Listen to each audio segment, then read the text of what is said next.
ഈ ആഴ്ച നമ്മൾ തീരുമാനിച്ച പോലെ ജിൻഡോ ഹൗസ് ക്യാപ്റ്റനായി. അടുത്ത ആഴ്ചയും നമ്മൾ തീരുമാനിക്കുന്ന ആള് ക്യാപ്റ്റൻ ആവണം, അല്ലെങ്കിൽ നമ്മളിൽ ഒരാൾ ക്യാപ്റ്റൻ ആവണം. ഇപ്പൊ ലൈവില് സിബിൻ പൂജയോട് പറഞ്ഞ ഒരു കാര്യമാണ്. അപ്പോ പൂജ പറയുന്നുണ്ട് 4 ആഴ്ച കഴിയുമ്പോഴേ ഇനി ഈ ടീം സ്പ്ലിറ്റ് ചെയ്യാൻ പറ്റൂ എന്ന ലെവലില് നമ്മൾ കളിച്ചാക്കണം. ഈ സമയത്ത് സിബിൻ പറയുന്നൊരു കാര്യമുണ്ട്, റസ്മിൻ നോറയെ വെച്ചിട്ട് ജാൻമോണിയെ ചൊറിയാൻ സാധ്യതയുണ്ട്, അതുകൊണ്ടാണ് ഞാൻ നോറയെ പ്രേമിക്കാം എന്ന് പറഞ്ഞത്. എല്ലാരും കൂടി ജാൻമോണിയെ ടാർഗറ്റ് ചെയ്യും. നീ എന്ത് പറയുന്നടാ ഋഷി എന്ന് ഉടനെ സിബിൻ.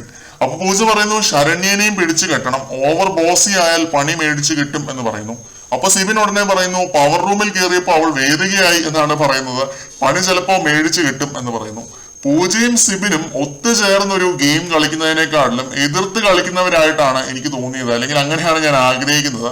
കാരണം പവർ ടീം സെലക്ഷൻ കിട്ടിയതിൽ പിന്നെ സിബിൻ അത്ര ഹാപ്പി അല്ല. എനിക്കിനി അഴിഞ്ഞാടാൻ പറ്റില്ലല്ലോ എന്നൊക്കെ പറയുന്നുണ്ടായിരുന്നു സായിയോട് ലിവിംഗ് റൂമിൽ വെച്ചിട്ട്. പൂജ മനസ്സിൽ വിചാരിച്ച പേര് തന്നെയാണ് ഋഷിയും ജാൻമണി ശരണ്യയും പറഞ്ഞത് ആ ഒരു റൂമിൽ വെച്ചിട്ട്. ആക്ച്വലി സ്പീക്കിംഗ് പൂജ ഇത് പേര് പറഞ്ഞില്ലെന്നേ ഉള്ളൂ. പൂജയ്ക്കും സിബിൻ ആ ടീമിൽ വരണമെന്നായിരുന്നു. പൂജ അത് വീണ്ടും എടുത്തു പറഞ്ഞില്ല എന്ന് മാത്രം.